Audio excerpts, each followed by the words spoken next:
কি বলবেন? মর্মান্তিক ঘটনা, গোটা ভারতবর্ষ শুধু নয় পৃথিবী স্তম্ভিত হয়ে গেছে। কি ধর্ম, কি রূপ এর, যে ধর্ম জিজ্ঞেস করে করে প্রয়োজনে প্যান্ট খুলে মানুষের ধর্মীয় পরিচয় কনফার্ম করে তারপরে গুলি মারা হয়েছে, কলমা পড়তে বলা হয়েছে।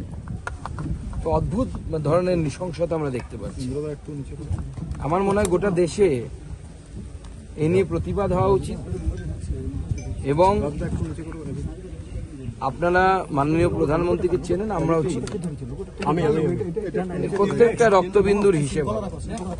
পশ্চিমবঙ্গ 3 জন সুপুতকে হারিয়েছে, তার মধ্যে অন্যতম আমাদের এই ঝালদার, পুরুলিয়া লোকসভার অন্তর্গত, পুরুলিয়া জেলার অন্তর্গত ঝালদায় আমাদের মনীষ রঞ্জন বাবু খুব ভালো একজন মানুষ ছিলেন। সবাই বলছে, পাড়া প্রতিবেশী থেকে শুরু করে, তাকে নৃশংসভাবে যেভাবে হত্যা করা হয়েছে এটা মেনে নেওয়া যায় না।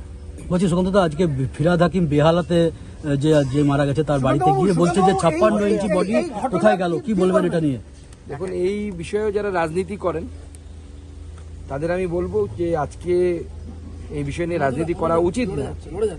তবু যদি ওনাকে গুনতে হয়, ওনার 2 জন ভাই হুড়প্রাপ্তি হয়েছে আজকে সকালবেলা, আরো বাদবাকি যারা যুক্ত আছে ওনার ভাইয়েরা সবার হুড়প্রাপ্তি হবে, চিন্তা নেই।